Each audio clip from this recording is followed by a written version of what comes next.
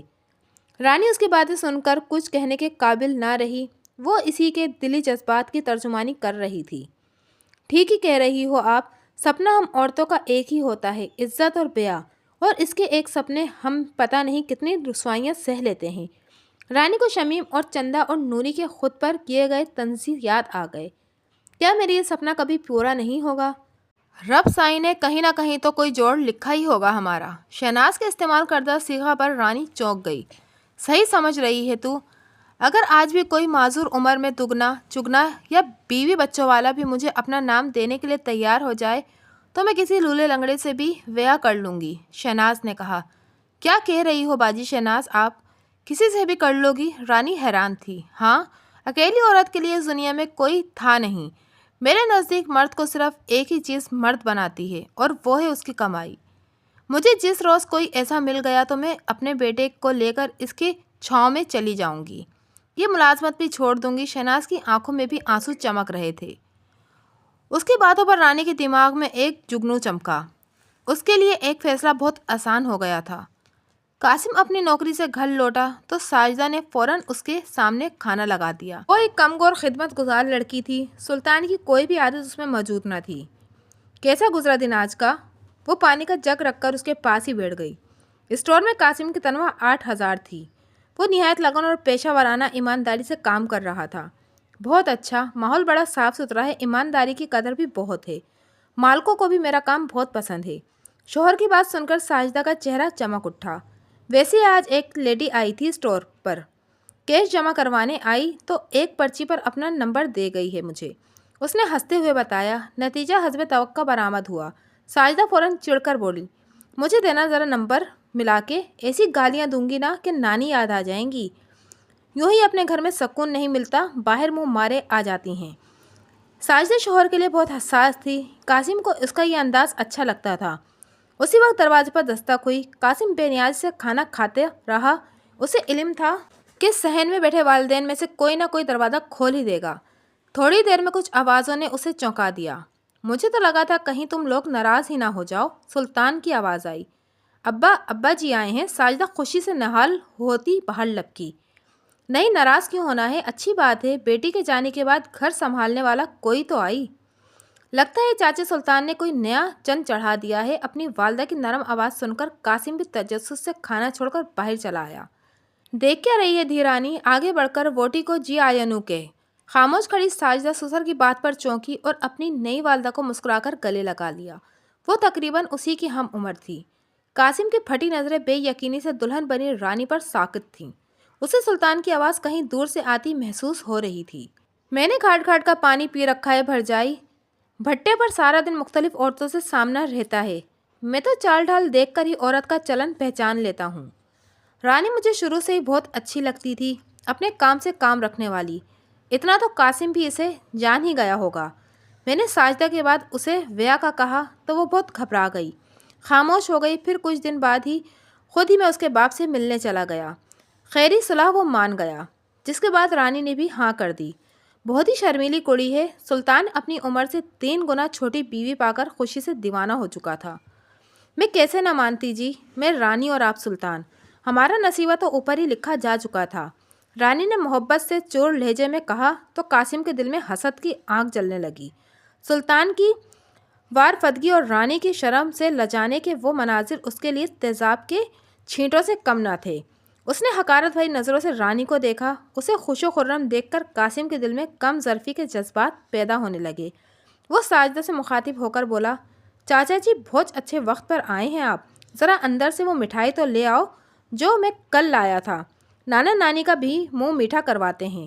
ساجدہ شرم سے گلزار ہوتے ہوئے اندر چلی گئی۔ قاسم نے جناتی ہوئی نظروں سے رانی کو دیکھا۔ اسے پوری امید تھی کہ وہ جلن میں مبتلا ہو گئی ہوگی، لیکن اس کا چہرہ سپاٹ تھا اور تاثرات سے کوئی بھی اندازہ لگانا مشکل تھا۔ ساجدہ مٹھائی لانے کے بعد مہمانوں سے اندر چلنے کے لیے اصرار کرنے لگی۔ سلطان بڑے بھائی سے کوئی بات کرتے ہوئے آگے بڑھ گیا۔ قاسم کی والدہ ساجدہ کو کھانے کے بارے میں ہدایت دینے لگیں۔ مٹھائی کا ڈبہ اب رانی کے ہاتھ میں تھا۔ تو نے اپنے بچے کی مٹھائی تو کھلا دی، اب میرے بچے کے لیے بھی منہ میٹھا کر لے، اس نے پرسکون انداز میں کہا۔ قاسم کے ہاتھ سے برفی کا ٹکڑا نیچے گر گیا۔ نہیں، یہ نہیں ہو سکتا، وہ دہل گیا۔ کیا نہیں ہو سکتا؟ کیا تجھے اپنے مرد ہونے پر کوئی شک ہے؟ اب سے ٹھیک 7 ماہ بعد میرے گھر میں تیری اولاد جنم لے گی۔ کیسا لگے گا اسے سن کر کہ تو نے اپنی زندگی میں پہلے مجھے جگہ دی، پھر اولاد بھی پہلے مجھے ہی دی۔ بہت تڑپے گی نا وہ۔ سلطان نے بتایا تھا کہ اس میں ایک ہی عیب ہے، بیچاری اپنی چیزوں کے متعلق بہت جنونی ہے، تو پھر اس کا شوہر ہے۔ بکواس بند کر اپنی ڈائن کہیں گی۔ قاسم نفرت سے بھڑکا۔ ہاں میں ہوں ڈائن ہی ہوں میں۔ ہر وہ عورت جو اصل اپنی تھاں بھول جائے وہ عورت سے ڈائن ہی بن جاتی ہے، اور عورت کو اس رتبے تک لانے والا بھی مرد ہی ہوتا ہے۔ مرد تو ویسا ہی پاک صاف رہتا ہے، لیکن یہ کمبخت ڈائن بن جاتی ہے۔ تو بس اس وقت سے ڈر جب تیری کوئی بیٹی تیرے کسی گناہ کی سزا میں ڈائن کا روپ ڈھال لے۔ رانی کی زہریلی سرگوشیوں نے قاسم کو لرزا کر رکھ دیا۔ وہ کتنی بے باکی سے اپنے اور اس کے رشتے کی حقیقت عریاں کر گئی تھی۔ مستقبل کا آئینہ دکھا کر اطمینان سے اپنے عمر رسیدہ شوہر کے پاس جا بیٹھی۔ قاسم کے ہاتھ سے رانی کا پکڑایا گیا مٹھائی کا ڈبہ بھی فرش پر جا گرا۔ تصور میں دکھائی دینے والی اولاد کے مناظر بہت ہولناک تھے۔ قاسم کے لیے سانس لینا بھی دشوار ہونے لگا۔